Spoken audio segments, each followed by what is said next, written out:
네, 여러분의 평강의 길을 소원합니다. 네, 오늘 말씀이 샬롬의 인사로 끝나고 있어요. 평강이 있을지어다. 예. 만약에 여러분 내 불행을 팔 수 있는 가게가 있다면 여러분 얼마나 좋을까요? 내 불행을 팔 수가 있어요. 네. 그래서 누가 이걸 사간다면, 네. 이걸 내가 돈 내고 파는 게 아니라 그 사람이 나한테 돈을 주고 사간다 얼마나 좋겠습니까? 그죠? 네. 혹시 그 당근마켓에다가 이거 팔 수 있을까요? 예, 그러면 얼마나 좋을까요? 누군가 사간다면. 예. 한 할머니가 계셨는데요. 그분은 무슨 일을 당하는지 늘 염려가 가득했어요. 네. 어떤 일이 일어나든지 염려가 가득했던 분인데, 어느 해에 이제 풍년이 들어서 이 할머니의 밭에 감자가 수확이 가득하게 된 거예요. 수확을 많이 하게 된 거예요. 그래서 이제는 목사님께서, 할머니께서 이번에는 염려하지 않으시겠지 하고 생각하고 그런 생각을 했는데, 마침 길에서 이제 할머니를 만나게 된 거예요. 할머니, 이제 잘 지내셨나요? 라고 물었어요. 예, 감자가 참 잘 됐지요? 라고 물었어요. 그랬더니 할머니께서 이렇게 말씀하시는 거예요. 예, 감자가 참 잘 되었는데요. 예, 작년에는 썩은 감자가 많아서 돼지에게 줄 게 많았는데 올해는 썩은 감자가 없어서 돼지에게 줄 게 없어요. 라고 하면서 또 염려를 이렇게 토를 하는 겁니다. 네, 염려를 또 이렇게 말을 하는 겁니다. 네, 여러분, 사람의 염려를 누군가 가져갈 수 있다면 네, 얼마나 좋을까요? 그런데 이 염려를 가져가는 곳이 있습니다. 예, 어딘지 아십니까? 우리의 불행을 사가는 곳이 있어요. 어딘지 아세요? 바로 교회입니다. 할렐루야. 예, 교회에서 여러분의 염려를 사간다는 거예요. 자, 오늘 7절의 말씀을 한번 볼까요? 7절의 말씀입니다. 너희 염려를 다 주께 맡기라. 이는 그가 너희를 돌보심이라. 할렐루야. 염려를 주님께서 다 가져오래요. 염려 다 맡겨. 나한테 맡겨. 너에게는 내가 지켜줄게. 너희를 지켜줄게. 할렐루야. 이런 데가 세상에 어디 있어요, 여러분? 염려 가져다주고 우리에게는 보너스를 주는 데가 어디 있어요? 바로 우리 주님께서 그런 분이심을 여러분 믿으시기 바랍니다. 네, 5만 번 기도 응답이 이루어진 목사님이 계세요. 그분이 바로 조지 뮬러 목사님, 고아들의 아버지라 불리시는데 이런 말씀을 하셨습니다. 염려의 시작은 신앙의 끝이요, 신앙의 시작은 염려의 끝이다. 할렐루야. 신앙의 시작이 염려의 끝이래요. 그 염려의 시작은 신앙의 끝이고요. 그러니까 우리가 믿음을 가지면 이 염려는 자연스럽게 사라질 줄 믿습니다. 자, 베드로전서는 우리가 이제 마지막 부분을 읽었는데요. 환난에 처한 성도들에게 승리와 소망을 주는 성경이에요. 어떤 성경이라고요? 소망과 승리를 주는 성경이에요. 이게 바로 베드로전서예요. 그래서 이 말씀을 우리가 코로나 이후의 삶을 살면서 여러분과 나누고 있는 것입니다. 자, 어떻게 소망을 주고 있습니까? 어떻게 우리에게 승리를 주고 있나요? 첫째는 먼저 우리의 존재됨을 통해서 이 소망과 승리를 줘요. 너희는 왕같은 제사장이라 그의 소유된 백성이야. 그래서 하나님께서 너희를 지켜주시는 것이다 라고 말씀하고 있어요. 하나님께서 절대 포기하지 않으신다 라고 말씀을 했어요. 두 번째는 예수님의 공급하심으로 승리하신다라는 거예요. 어떤 공급이 있습니까? 은혜의 공급과 그 능력의 공급이 있다라는 것입니다. 하나님 나라를 열어서, 하늘 창고를 열어서 여러분에게 공급하심을 믿을 수 있기를 소원합니다. 그리고 세 번째는 날마다 부어주시는 은혜로 승리하게 된다는 거예요. 우리가 천국 가서 구원받고 하나님의 왕같은 제사장으로 사는 것이 아니라 지금 이 세상에서도 우리가 왕같은 제사장으로 살아가요. 그리고 이 날마다 부어주시는 은혜로 살아감을 우리가 믿으며 나갈 수 있기를 소원합니다. 여러분, 엄마가 있는데 자녀에게 자, 오늘 바뀌었으니까 내일은 안 줘 하는 엄마가 있습니까? 물론 못된 사람도 개 중에는 10,000명 중에 1명 있을 것만큼 하죠. 하지만 대부분의 엄마는 그렇지 않죠. 예, 아침 챙겨줬으니까 점심도 챙겨주기도 하고, 예, 내일도 밥 주는 거예요. 네, 오늘 밥 주고 내일 안 줄 것 같아서 밥을 숨겨놓는 자녀가 있습니까? 거의 없어요. 예, 10,000명에 1명이나 있을까? 예, 거의 없죠. 마찬가지로 하나님께서는 오늘 은혜 부어주시면 내일도 부어주실 줄 믿습니다. 하나님은 차고 넘치는 하나님이 되시죠. 날마다 은혜를 부어주신다는 거예요. 그래서 오늘 말씀은 그 세 번째, 날마다 부어주시는 은혜로 승리하게 된다는 것입니다. 오늘 말씀의 제목은 하나님의 은혜에 굳게 서라 라는 말씀이에요. 자, 오늘은 종교개혁 주일이고, 그리고 이태원 참사 1주기이기도 합니다. 네. 자, 마틴 루터가 종교개혁을 일으킬 때 세 가지를 외쳤죠. 슬건이 있었는데, 오직 믿음으로, 오직 말씀으로, 오직 은혜로 라는 말씀을 외쳤어요. 네. 그래서 주님의 은혜가 승리를 줌을 선포하면서 거대한 세력에 맞서서 나아갔습니다. 자, 그리고 여러분, 오늘이 딱 10월 29일 참사 1주기의 날이죠. 네. 이태원 참사를 당한 유가족들에게 정말 주님의 위로와 은혜가 함께 있기를 소원합니다. 제가 지난주에도 말씀을 지난번에도 나누었지만요, 하나님의 섭리는 슬픔을 당한 자에게 소망을 가지고 살아가라는 거예요. 여러분, 기독교 신앙 안에서의 그 이별에 대한 자세는 소망입니다. 하나님 나라에서 만나기 때문에 그래요.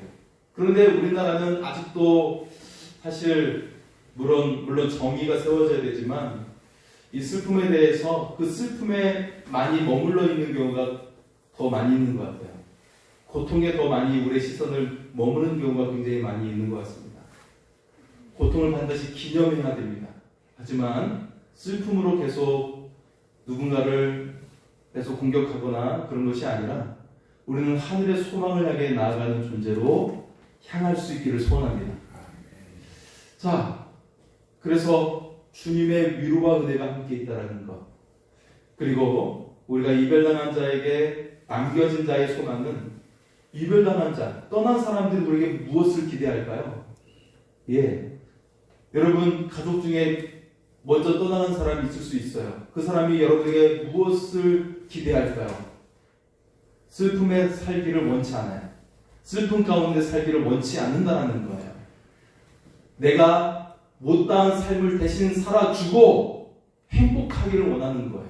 이것이 바로 떠나간 사람들의 소망이에요. 우리가 그 소망 가운데 살아갈 수 있기를 소원합니다. 자, 여러분, 대한민국은 100년 전에 어둠의 땅이었죠. 밤에 빛이 하나도 없었어요. 대한민국에. 예, 소망이 없는 땅, 가난과 굶주림, 그리고 부패가 만연했던 땅이었어요. 예, 일제 억압도 있었지만 얼마나 부조리가 심했는지 몰라요. 땅의 소출 가운데 내가 먹을 수 있는 거는 3%, 30%, 예, 나머지 70%는 다 빼앗겼던 그런 상황 속에 살아야 했습니다.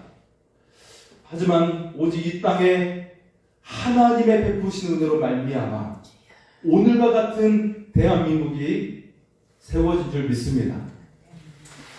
여러분의 삶에 하나님의 은혜의 역사가 일어나기를 소원합니다. 그래서 하나님의 은혜는 날마다 임해야 되는 줄 믿습니다. 그리고 하나님의 은혜는 실제로 날마다 부어주신다는 것을 믿으며 나갈 수 있기를 소원합니다. 자, 그래서 오늘 말씀 첫 번째는 염려를 다 주께 맡기라 라고 말씀합니다. 자, 다시 7절의 말씀을 볼까요? 7절의 말씀 같이 읽겠습니다. 너희 염려를 다 주께 맡기라. 이는 그가 너희를 돌보심이라. 할렐루야. 여러분, 염려를 간직하지 마세요. 뭐가 좋다고 염려를 간직합니까? 염려를 다 주님께 맡길 수 있기를 소원합니다. 좋은 것은 간직하세요. 사랑하는 거, 위로하는 거, 격려하는 거, 좋은 것은 간직하세요. 하지만 염려를 왜 간직합니까? 염려는 주님께 맡길 수 있기를 소원합니다. 자, 왜 염려를 맡게 됩니까? 염려는 첫째, 인생을 갉아먹어요. 인생을 추락시켜요. 인생을 병들게 합니다. 여러분, 맛있는 사과가 있어요. 그런데 벌레가 갉아먹고 있으면 여러분 먹겠습니까? 물론 그 뒤편은 먹을 수가 있겠죠. 근데 먹었는데 벌레가 반절이 이렇게 남아있다면 여러분 어떻게 하시겠어요? 예, 벌레 먹은 사과는 버려야죠. 어떻게 하겠습니까? 아무리 예뻐 보여도 버릴 수밖에 없어요. 여러분, 염려는 우리의 인생을 갉아먹습니다. 버린 인생이 되고 맙니다. 자, 여러분, 패러글라이딩 추락사고가 자주 일어나고 있어요. 지난 주간에도 50대가 동호회에서 떨어져가지고 지금 큰 중상을 입었어요. 우리나라 대한민국의 이 패러글라이딩 사고가 요 근래에 한 50명 정도가 사고로 죽음을 당했다고 보고되고 있습니다. 최근에 50명이나 죽었대요. 여러분, 염려는 우리의 삶을 추락시킵니다. 인생의 날개를 꺾어버려서 우리의 삶을 추락시킨다는 거예요. 그리고 여러분, 질병에는 만성이 있고 급성이 있죠. 만성염증이 있고 급성염증이 있고, 질병에는 그런데 여러분, 만성은 고치기가 시간이 많이 걸려요. 자, 염려는 우리를 서서히 병들게 만들어요. 그래서 결국 우리를 죽게 만듭니다. 여러분, 염려는 삶의 생기를 잃게 하고요, 사망의 그늘에 놓이게 합니다. 이 염려를 주님께 맡길 수 있기를 소원합니다. 염려하지 마세요. 우리 주님께서 반복해서 말씀하고 계시죠. 자, 그래서 두 번째, 염려를 다 주께 맡길 수 있기를 바랍니다. 자, 기도했다면 그 후의 일을 주님께 맡기는 거예요. 기도 열심히 하고 주여 주여 기도하고 나서 막 인상을 딱 찌푸리면서 아유 또 집에 가서 할 일도 많은데 아유 막 그렇게 염려하는 사람이 있어요. 그러지 말고 할렐루야 하고 우리가 기도 후에 하나님을 찬양하며 나올 수 있기를 소원합니다. 네, 염려를 주께 맡기라는 말은 주께 염려를 던져버리라는 말이에요. 주님께 염려를 던져버리라는 뜻입니다. 주님께서 행하신다는 것입니다. 아무 걱정하지 말고 마음의 평안을 가지라고 말씀하십니다. 네, 이것이 바로 믿음이에요. 내 염려를 주님께 온전히 맡기는 것, 이것이 바로 믿음이라는 거예요. 이것이 바로 주님을 의지하는 것입니다. 이것이 바로 주님을 믿는 신앙입니다. 염려를 다 주님께 맡길 수 있기를 소원합니다. 자, 그리고 말씀대로 행하였다면 그 후에 이런 주님께 맡기고 염려를 버리는 것입니다. 여러분, 엄청난 위기가 내 삶에 올 수가 있어요. 나를 망하게 할 두려운 일들이 때때로 올 때가 있습니다. 여기서 우리가 집중해야 할 일은 내가 주님께서 원하시는 일을 하는 것입니다. 자, 주님께서 원하시는 일이 무엇인지 생각하는 거예요. 주께서 원하시는 그 일만 하면 됩니다. 수많은 염려를 생각할 것이 아니라 주님께서 나에게 원하시는 그 일을 하면 나머지 큰 일은 주님께서 처리해 주심을 믿을 수 있기를 소원합니다. 나는 내 일만 하면 되는 거예요. 그러면 주님께서 반드시 여러분의 내일을 만들어 주실 줄 믿습니다. 자, 제가 아는 목사님의 이야기인데요. 그분이 아직 자녀가 어릴 때였어요. 초등학교 다니고 막 그럴 때였어요. 자녀가 4명이나 있었고 막내는 막 유치원 다니고 그럴 때예요. 그런데 이삿짐이 거리에 나앉고 말았어요. 큰 염려가 밀려왔어요. 자, 이제 짐은 어디에 이제 들어갈 수가 없으니까 천으로 막 가려놓고 제 여간에 급하게 가족들을 이렇게 들어가게 해서 재우고 막 그랬어요. 그때 하나님께 기도했어요. 하나님께서 주의 종을 책임져 주실 줄 믿습니다. 그 기도가 어떻게 되었을까요? 그 기도가 응답이 되었어요. 염려가 믿음으로 바뀌었어요. 정말 하나님께서 책임져 주시는 일이 일어났어요. 그분의 그 사역이 잘 되어졌고 또 그 사역의 지평이 더욱더 하나님께서 넓혀주셨어요. 그래서 후에 그분이 교단의 큰 교회 목사님이 되셨고 교단의 총회장도 하셨어요. 그리고 두 아들이 목사가 되었어요. 큰 아들도 교단의 큰 목사가 되어서 지금 섬기고 있어요. 네. 바로 제 모교의 목사님이십니다. 여러분, 염려를 주님께 맡기십시오. 하나님께서 책임져 달라고 기도하십시오. 구체적으로 그냥 솔직하게 진실되게 기도하시면 되는 거예요. 하나님, 저 이런 상황인데 책임져 주세요. 하나님의 사명을 감당할 수 있도록 저 이런 상황인데 책임져 주십시오. 반드시 놀라운 믿음의 역사가 일어날 줄 믿습니다. 자, 큰 두 번째는요, 마귀가 사자같이 삼킬 자를 찾고 있다는 것이에요. 자, 우리 8절의 말씀을 볼까요? 8절입니다. 근신하라 깨어라 너희 대적 마귀가 우는 사자같이 두루다니며 삼킬 자를 찾나니. 아멘. 자, 이게 원문의 직역을 하면 이렇습니다. 너희는 정신을 차리고 있어라. 너희는 깨어 있어라. 너희의 적대자인 마귀가 으르렁거리는 사자같이 삼킬 어떤 자를 찾으면서 돌아다닌다.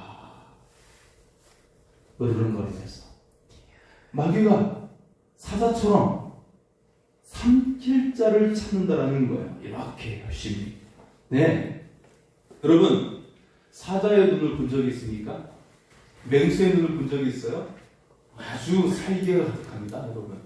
동물원에 있는 그 사자 말고요, 실제 야수에 있는 그 사자의 눈을 보면, 야생에 있는 사자의 눈은 굉장히 살기가 가득하죠. 내가 너를 먹으리라 하는 눈빛이에요. 자, 사자가 어떻게 유혹하죠? 네 가지로 설명해 볼까요? 자, 방심하여 영적 게으름을 피우도록 유혹합니다. 여러분, 마귀가 가장 좋아하는 사람은 영적인 일에 긴장감을 잃은 사람을 좋아해요. 네, 그가 마귀의 밥이 되는 것이죠. 너는 나의 밥이야. 영적인 긴장감을 놓친 사람, 사탄의 밥이라고 사탄은 선포합니다. 두 번째는 눈앞의 현실의 문제, 세상의 일, 그리고 세상의 즐거움에 집착하고 몰두하게 되는 사람. 네, 그 사람을 좋아해요. 사탄이 좋아하는 사람이에요. 마귀의 손아귀에 있기 때문에 그렇습니다. 자, 세 번째는 공동체에서 떠나서 혼자 고립된 사람이에요. 자, 여러분, 사자가 어떤 짐승을 먹죠? 무리에서 벗어나 있는 사람을 잡아먹어요. 여러분, 동물의 왕국을 보면 사자가 이 무리에 들어가서 공격하지 못해요. 아무리 사슴이라 할지라도 사슴이 들어박으면 사자도 큰 피해를 입거든요. 상처를 입어서 사냥할 수가 없어요. 그러면 상처를 입으면. 그렇기 때문에 무리 속에 들어가지 못해요. 그런데 물에서 벗어나 있는 그 사슴, 작은 어떤 이제 그런 초생동물을 물에 벗어나 있을 때 잡아먹게 되는 것이죠.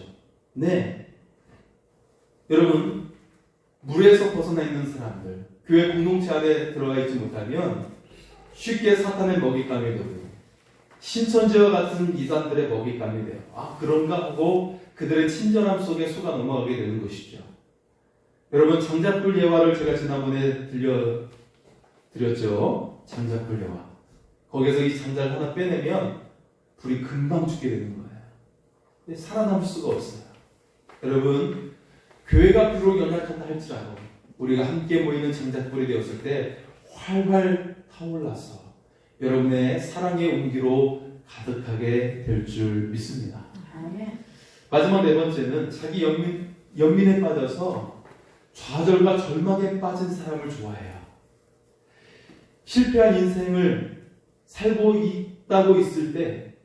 있다고 느끼면, 그 사람들을 사탄이 좋아하게 됩니다.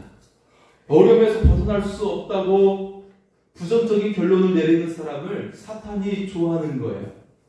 이것이 사탄의 덫에 걸리는 것입니다. 사탄이 만들어놓은 덫에 걸리는 거예요. 세상에 많은 사람들이 이런 사탄의 덫에 걸려 있습니다. 많은 사람들이 이 덫에 걸려 있는 거예요. 자, 그래서 우리가 큰 세 번째로 가면 어떤 말씀을 합니까? 근심하라 깨어라 마귀를 대적하라 말씀합니다. 예. 자, 오늘 본문에 마귀를 대적하는 4가지 방법이 나옵니다. 여러분 듣고 싶습니까? 알고 싶죠? 마귀를 대적하는 4가지 방법. 첫째는 우리가 아까 말했던 염려를 주게 맡기는 거예요. 두 번째는 근신하라. 원문에는 정신을 바짝 차려라 라는 뜻입니다. 정신을 차려라, 깨어라 라는 거예요. 자, 세 번째는 마귀를 대적하라. 9절 말씀에 나오고요. 마귀를 대적하라. 네 번째가 중요합니다. 앞에 첫 번째, 두 번째, 세 번째 주님께 맡기라. 두 번째 정신을 바짝 차리고 깨어 있으라. 세 번째 마귀를 대적하라. 어떻게 대적하는 것이지 씨름해야 되나 생각될 때가 있어요. 하지만 여러분 100번 씨름해 보십시오. 사탄을 이길 수 있는 사람은 없어요. 네 번째가 중요해요. 그래서 네 번째가 무엇입니까? 은혜의 깃발을 높이 드시기를 소원합니다. 10절과 12절의 말씀을 보시면 우리에게 은혜의 깃발을 들 것을 말씀하고 있는 거예요. 하나님의 은혜에 굳게 서라고 말씀하고 있는 것입니다. 이것은 바로 은혜의 깃발을 들라고 말씀하고 있는 것입니다. 자, 여러분, 주기철 목사님께서 일본 군에게 모진 고문을 당하셨어요. 그런데 사람이 감당할 수 없는 그 고문을 당하실 때 그것을 이겨내고 믿음을 지킨 비결이 어디에 있습니까? 바로 목사님 주님의 은혜의 깃발을 바라본 것입니다. 십자가 부활로 나를 구원하신 예수님의 깃발을 바라본 것입니다.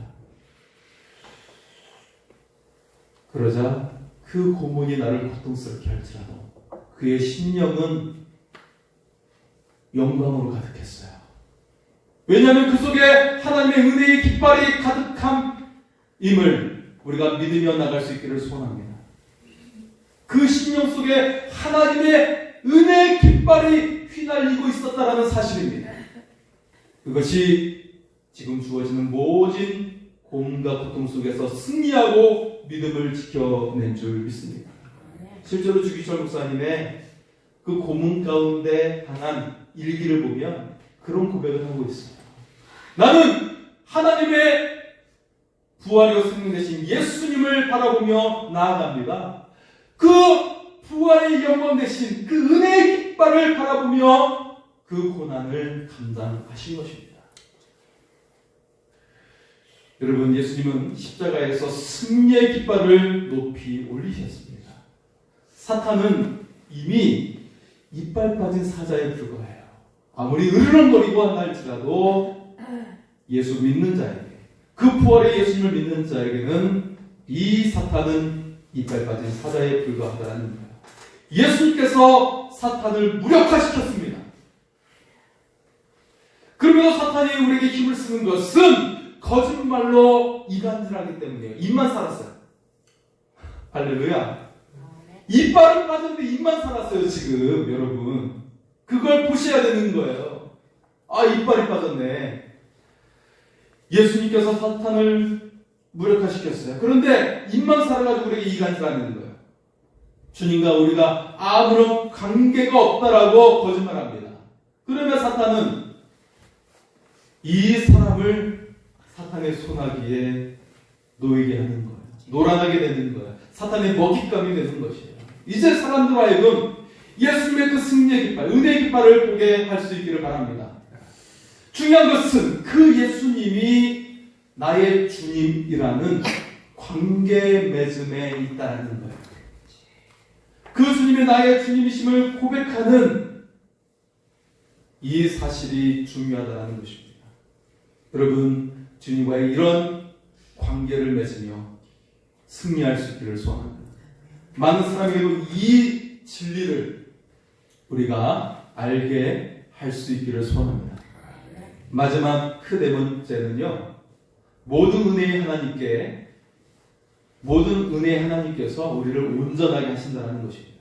자, 우리 10절의 말씀을 보겠습니다. 10절 같이 읽겠습니다. 모든 은혜의 하나님 곧 그리스도 안에서 너희를 부르사 자기의 영원한 영광에 들어가게 하시니가 잠깐 고난을 당한 너희를 신이 온전하게 하시며 굳건하게 하시며 강하게 하시며 토를 견고하게 하시리라. 아멘.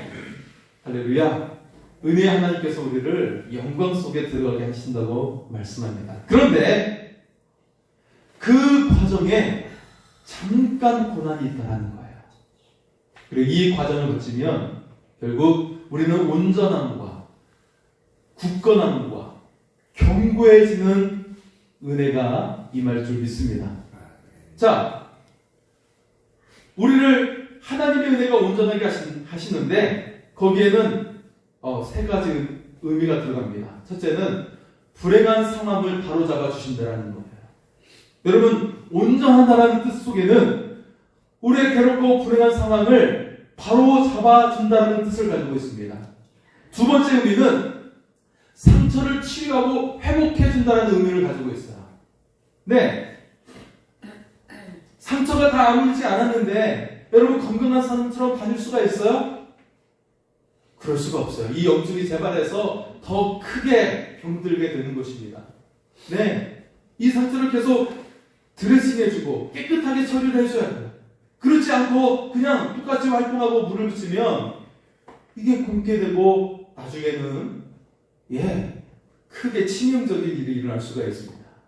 네, 여러분, 하지만 하나님의 은혜가 우리를 온전케 하십니다. 자, 그리고 세 번째 의미는 믿음을 온전케 하시고 굳건하게 하시고 강하게 하시고 토를 견고하게 하신다는 거예요. 네, 여러분, 드디어 우리는 그 실체를 보게 되는 것입니다. 사탄은 이빨 빠진 사과에 불과하다는 실체를 보게 되는 거예요.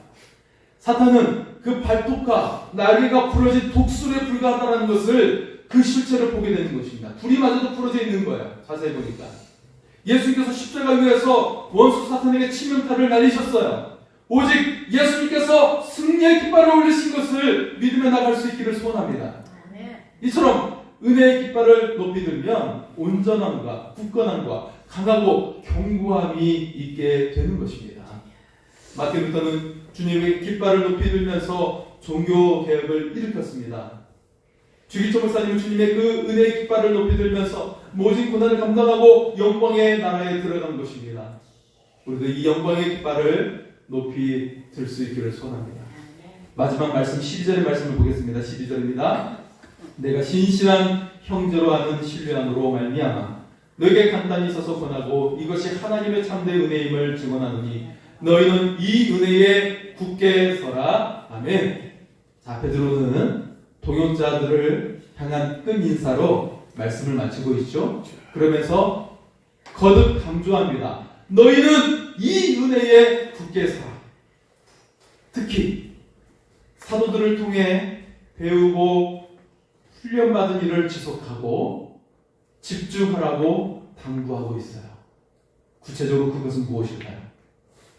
그것은 하나님의 은혜에 굳게 서는 방법이기도 합니다. 어떻게 하면 이 은혜를 지속하는가? 그 첫 번째가 하나님의 말씀을 묵상하는 것이죠. 여러분, 주의 성도들에게 가져야 할 두 가지 균형이 있어요. 그것은 뜨거운 가슴과 차가운 머리입니다. 네, 뜨거운 가슴에 해당하는 것은 무엇일까요? 아시는 분 계십니까? 자, 뜨거운 가슴은 바로 기도예요. 차가운 머리는 무엇이죠? 바로 말씀입니다. 하나님의 말씀이에요. 말씀이 없어서 신앙의 옳고 그름을 모르게 되면 신천지와 같은 이단에 빠지기 쉽습니다. 사탄의 먹잇감이 되는 거예요. 헷갈리고 혼돈돼서 그만 사방의 길에 들어서게 되는 것이에요. 그리고 이 말씀이 우리에게 빛을 준다는 것입니다. 그 앞길을 인도해 주십니다. 제가 지난 주간에 사랑의 교회 한국교회 성김의 날 행사에 갔다 왔죠. 7,000명의 목회자가 왔어요. 교회 숫자는 5,000개의 교회가 참석했어요. 우리 교단보다 더 훨씬 많은 숫자입니다. 그러면 5,000개의 교회는 한 3배 많은 숫자예요. 자, 7,000명의 목사님이 움직이니까 화장실 가는 게 너무 힘들었어요. 20분, 30분씩 걸려요. 네, 줄이 있으니까. 네. 어쨌든 이 사유교회에서 어린 아이들부터 청장년, 노년에 이르기까지 똑같이 하는 것이 있어요. 그것은 종교인이 성경 78구절을 암송하는 거예요. 예. 뭐 금요기도회나 그럴 때 보면 성경 78구절을 암송하면서 시작하는 거예요. 여러분 생각해 보세요. 그 본당에 들어갈 수 있는 인원이 7,000명이에요. 예. 뭐 7,000명이 입막하는 그 숫자가 성경 78구절을 동시에 암송한다고 생각해 보세요. 그걸 하고 있어요. 왜냐하면 그 말씀이 승리를 주기 때문에 그렇습니다. 말씀이 그 속에 들어가 있으면, 암송되어 있으면 사탄과 씨름할 필요가 없어요. 왜냐하면 말씀 그 자체가 사탄을 짓누르 벌립니다. 짓누릅니다. 그 속에서 주님이 승리를 하고 계세요. 승리하고 계세요. 말씀이 안에 있으면 그냥 은혜의 날개로 날아오르는 것을 믿을 수 있기를 소원합니다. 여러분 생각해 보세요. 세 가지 사람이 있어요.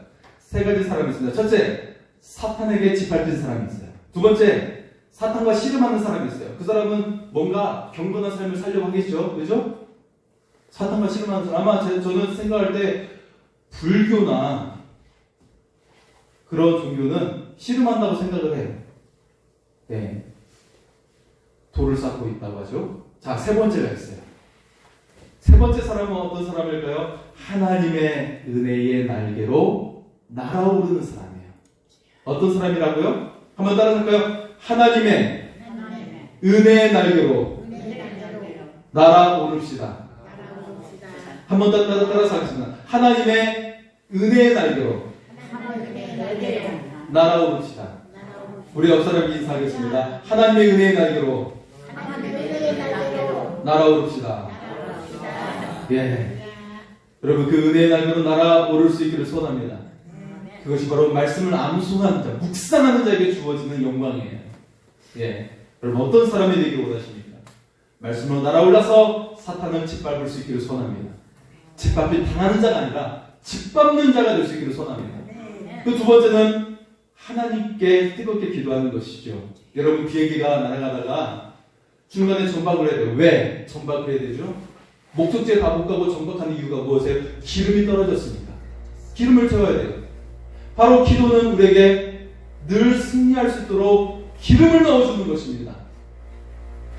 여러분 우리나라의 전투기도 보면 가다가 큰 비행기가 와서 기름을 넣어줘요. 이렇게 연결이 돼가지고 기름을 넣어주는 거 볼 수가 있어요. 그래야 이 전투기가 기름을 공급받고 그 먼 곳까지 가서 전투를 수행하고 올 수가 있는 거예요. 예, 특히 전투를 수행하고 돌아올 때 그때 기름이 떨어져가지고 잘못하면 추락해서 떨어지게 되는 거예요. 여러분 바로 그것이 기도의 역할이에요. 기름을 채워주는 거예요. 세 번째는 하나님의 군대가 되어 사명을 감당하는 것입니다. 여러분 이런 예화가 있죠. 천국에 갔더니 어떤 사람은 영광의 멸류관을 쓰고 있어요. 그런데 또 어떤 사람을 봤더니 깃털 모자를 쓰고 있어요. 그래서 예수님께 물어봤어요. 하나님, 예수님 왜 이렇게 모자가 다릅니까?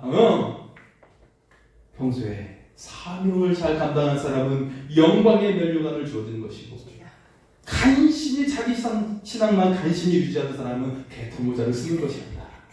예화입니다. 예화. 예. 여러분 하나님은 사람을 부르실 때 사명을 주셨어요. 아브라함에게 복의 근원이 되어 하나님을 알리게 하셨고 다윗을 세워서 하나님의 왕국을 보여주셨고 이사야, 에레미야, 다니엘 하나님 나라를 보여주는 증거하는 자로 그들을 부르셨습니다. 예수님도 승천하시면서 우리에게 말씀하셨어요. 예. 마태복음 28장 19절에서 20절 말씀 여러분 다 아시는 말씀이죠. 너희는 가서 모든 민족을 제자로 삼아 너희에게 분부한 모든 것을 가르쳐 지키게 하라. 할렐루야. 우리에게 마지막 주신 지상의 최고의 명령, 최대의 명령이에요. 자, 마지막 예화를 하고 말씀을 마치겠습니다. 미국의 깊은 내륙지방에서 살고 있었던 한 소년이 있었어요. 그는 10살 때까지 바다를 본 적이 없어요. 미 대륙이 굉장히 넓죠. 바다를 본 적이 없어요. 뭐 미시시피 강은 본 적이 있지만 바다를 본 적이 없어요. 네, 11살 때 캘리포니아 산타모니카 해변에 사는 삼촌 집에 놀러 갔어요. 예. 이때 소녀는 실제로 바다를 보게 된 거예요. 제 삼촌과 함께 이 방학 동안 매일같이 바다로 나갔어요. 그리고 보았어요. 드넓은 수평선, 그리고 새하얀 백사장, 반짝거리는 물결을 너무너무 바라보게 되었어요. 소녀는 무엇보다 감동이 되었던 것은 끊임없이 밀려오는 파도, 철썩 끊임없이 밀려오는 파도를 보고 그것이 소년의 눈에 큰 감동이 되었어요. 그래서 삼촌에게 이렇게 물어봤습니다. 삼촌, 파도가 쉬지 않고 밀려와요. 바닷물이 그렇게 많나요? 삼촌은 대답했죠. 바다가 만들어진 후에 한 번도 그친 적이 없단다. 우리가 오기 전에도 떠나간 난 뒤에도, 그리고 100년 전에도 1000년 전에도 파도는 끊임없이 밀려오고 있단다. 자, 이 소년이 미국의 베스트셀러 작가이면서 영적 통찰로 목회하고 계시는 맥스 루키에드 목사님이신데요. 자, 그는 자신이 경험한 하나님의 은혜를 다음과 같이 고백하고 있습니다. 하나님의 은혜는 제가 어린 시절 바라본 파도와 같아서 우리가 1000번을 넘어져도 그치지 않고 밀려오는 은혜입니다. 바다가 있기에 파도는 그치지 않습니다. 한량없는 주님의 사랑이 있기에 우리를 향한 주님의 은혜도 끊임없이 밀려옵니다.